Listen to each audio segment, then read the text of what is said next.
Sekjen yang saya hormati, perlu kami sampaikan juga bahwa dalam webinar ini diikuti oleh sekitar ini yang sudah terdata di Zoom kita ada 979 orang, kemudian di YouTube streaming juga kita sosialisasikan, jadi mudah-mudahan acara webinar kita kali ini juga bermanfaat untuk seluruh anak muda dan juga tentu masyarakat di seluruh Indonesia. Rakyat Indonesia percaya bahwa kita adalah Pancasila sejati, bukan Pancasila segadungan. Jadi Mas Hasto, kami doakan bersama Mbak Mega, kami yakin cukup banyak krisis-krisis politik yang sudah tekanan-tekanan politik yang kita alami, tapi itu tidak membuat kita lemah. Acara kita nanti pertama Mas Hasto memberikan keynote speaker, kita bergerak di 10 provinsi Mas Hasto, dan kita bergerak di sekitar 35 kabupaten kota untuk menjalankan Taruna Merah Putih Peduli untuk kemanusiaan. Seperti arahan Ketua Umum kita Mbak Mega, ini waktunya kita gotong royong dengan skala besar, artinya di tempat yang banyak, sering, dan jumlah yang juga cukup baik. Kita bisa begini karena partai, tanpa partai tidak ada kita. Ini waktunya kita bergotong royong. Kita tidak usah ragu-ragu bahwa kita diajarkan Bung Karno untuk bergotong royong.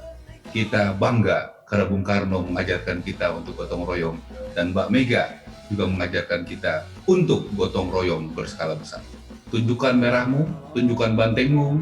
Kalau ada yang mengganggu, banteng, pantang, mundur ke belakang. Suatu kehormatan bagi saya untuk hadir bersama dengan Taruna Merah Putih. Saya partai PDI Perjuangan. Saya menyampaikan salam dari Ibu Megawati Soekarno Putri kepada seluruh kaum muda Indonesia. Tema yang diangkat Taruna Merah Putih sangatlah tepat. Jas merah, jangan sekali-kali meninggalkan sejarah. Ini mengandung pesan ideologis dari Bung Karno agar para pemuda Indonesia menggembleng diri, membentuk sosok pemuda pejuang, pemuda pelopor, pemuda yang mewarisi seluruh semangat juang dari Bung Karno, proklamator dan bangsa Indonesia. Bagaimana kita menjawab tantangan itu? Kaum muda Indonesia harus menguasai ilmu pengetahuan dan teknologi, menguasai ilmu dasar, agar kita sebagai bangsa bisa menempuh jalan berdiri di atas kaki sendiri.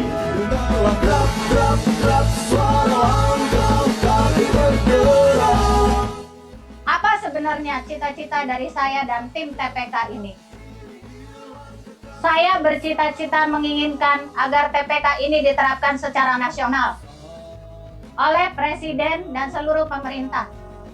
Karena dengan diterapkannya TPK ini menjadi salah satu program nasional, kita bangsa Indonesia menjadi salah satu trendsetter, bukan lagi follower di dunia ini. Kita merupakan negara pertama, mungkin negara pertama di dunia yang mempunyai buku tata laksana terapi plasma. Karena itu pula lah saya mendapat penghargaan MURI sebagai pelopor buku tata laksana terapi plasma. Dan saya menginginkan bahwa Indonesia menjadi leader di dalam bidang ilmu pengetahuan.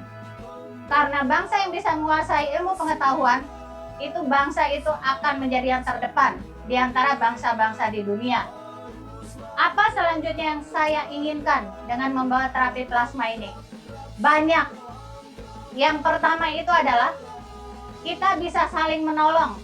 Bagi pasien COVID yang sudah sembuh, itu bisa menolong pasien COVID yang masih sakit.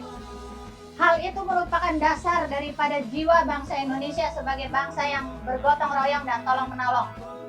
Hal itu merupakan intisari dari Pancasila, kelima sila Pancasila yang ada sebagai sendi kehidupan bangsa kita.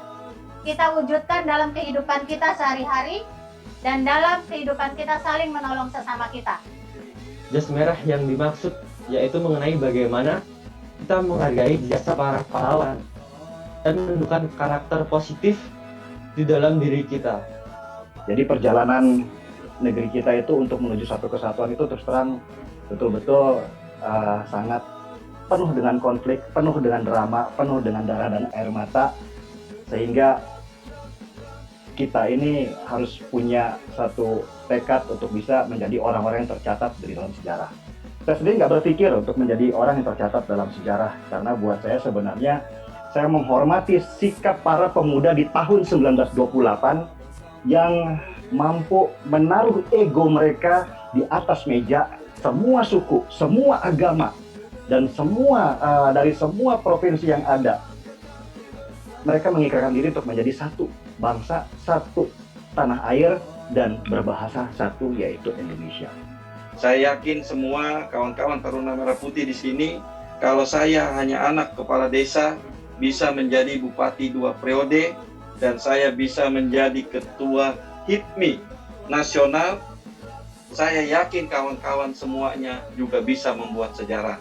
Kalau saya berkesempatan yang bukan anak siapa-siapa, bisa menjadi orang, berarti kawan-kawan semua yang ada di sini atau webinar di sini juga mempunyai kesempatan seperti saya. Pak Jokowi bukan orang siapa-siapa, dia hanya dari wali kota Solo menjadi gubernur DKI dan beliau ditunjuk menjadi presiden. Semua tidak ada mimpi, sesuai moto yang saya sampaikan, jemputlah mimpimu di waktu muda. Karena tidak ada modal yang paling mahal, modal yang paling mahal adalah di saat kau membuat sejarah di waktu muda. Mungkin itu, terima kasih seniorku Bang Ara dan Pak Sekjen dan para narasumber semua dan Pak Gubernur. Wassalamualaikum warahmatullahi wabarakatuh.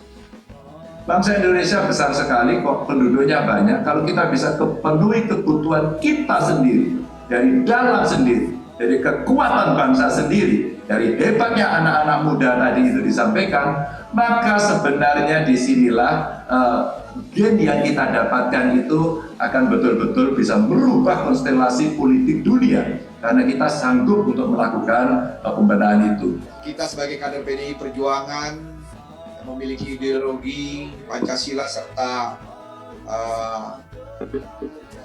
bimbingan partai dan juga ideologi Bung Karno yang ada di dalam sanubari kita. Ketika kita berkomunikasi dengan dunia internasional, Bung Karno begitu sangat dihargai oleh dunia internasional. Begitu bangga kita menjadi warga negara Indonesia. Membela Pancasila, Sabang sampai Merauke, haruslah tetap terjaga. Dengarlah